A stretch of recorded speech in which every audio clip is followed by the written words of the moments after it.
Alright everyone, so this video is how to get a stripped O2 sensor um, out of your car. Um, what I'm working on right here is a 2000 Chrysler 300M.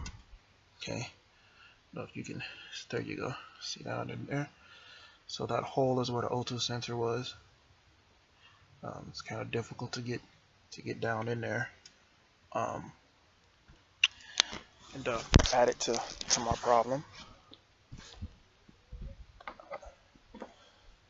This is the sensor. Okay, it's completely just chewed up. It's all wallowed out there.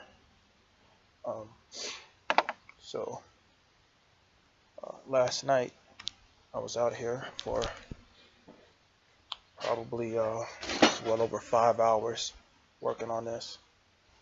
I tried to use some of this PB Blaster. Supposedly it's God's gift, to mechanics. I'm not sure it helped me at all, to be honest.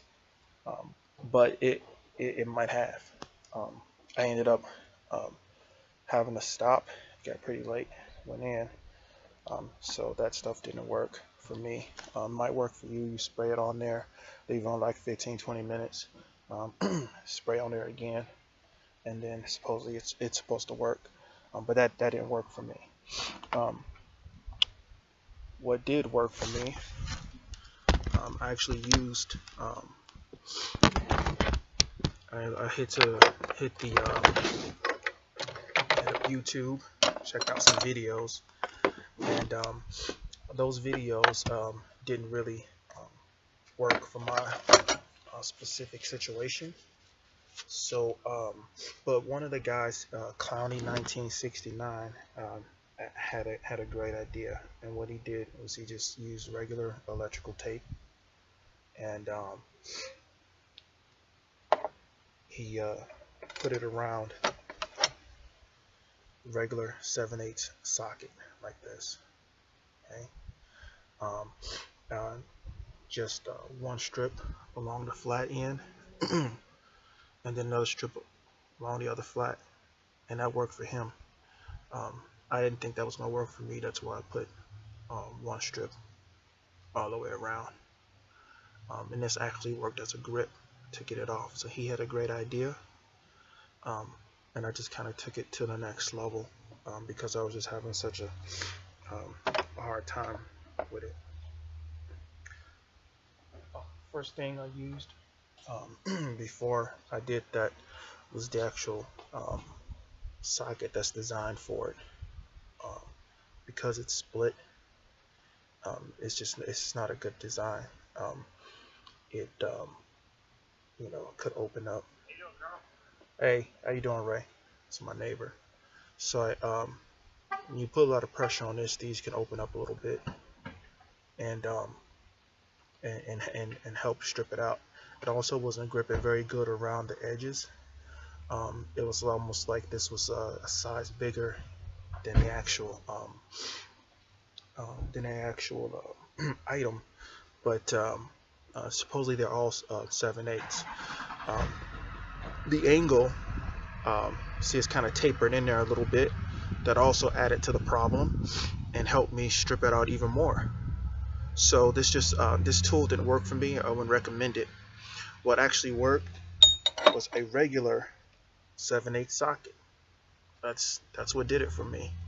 So I cut the wire off of the O2 sensor, and what I did was I used a wrench, extended wrench like this, so I can get some leverage behind it. So when I cut that wire off, put the wrench on it, moved it side to side until it broke along this seam right here, the weakest part of the sensor.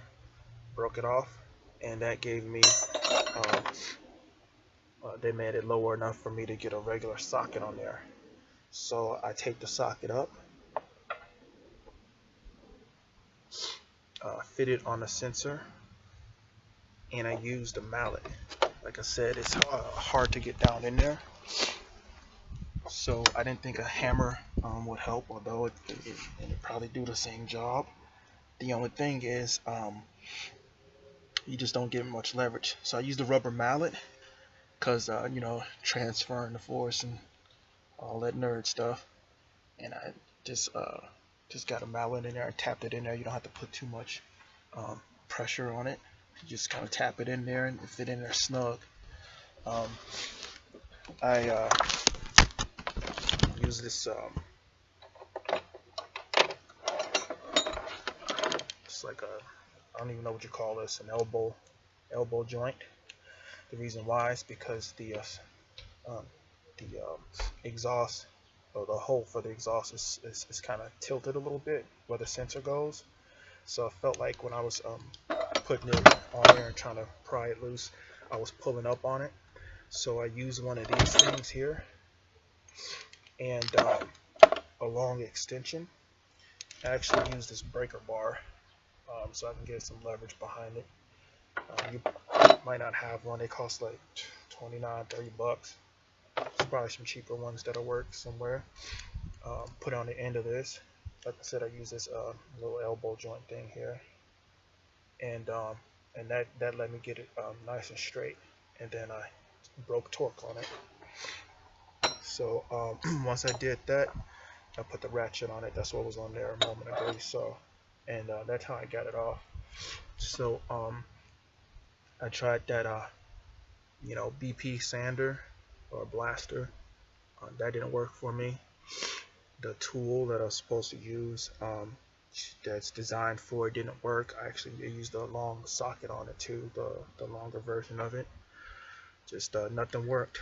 But like I said, that guy Clowney 1969, he had a good idea with the with this electrical tape, and duct tape probably would do the same thing. It's you know, it's got that plastic effect going on there. Electrical tape is what worked for me.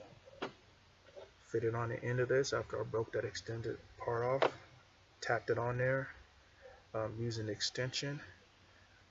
It might not be necessary, but I used an elbow joint and then broke torque on it.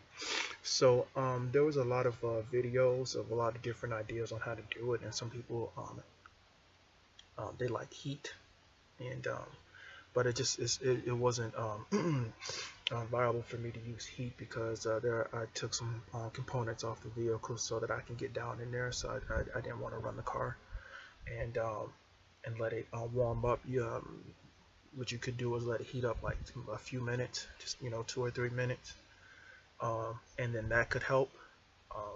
But I just didn't want to be bothered with that, and I didn't have to for my situation. Someone else put like the wrench on it, like a regular wrench, like this, and tapped it on there, and he was able to get his. But in my specific vehicle, I just couldn't do that. And it's on an angle, and there's just too much crap down there. So that's what worked for me. All right. So hopefully I helped save someone some time and some back problems. And I might do another video sometime soon on something else. All right. So good luck, and hope I helped.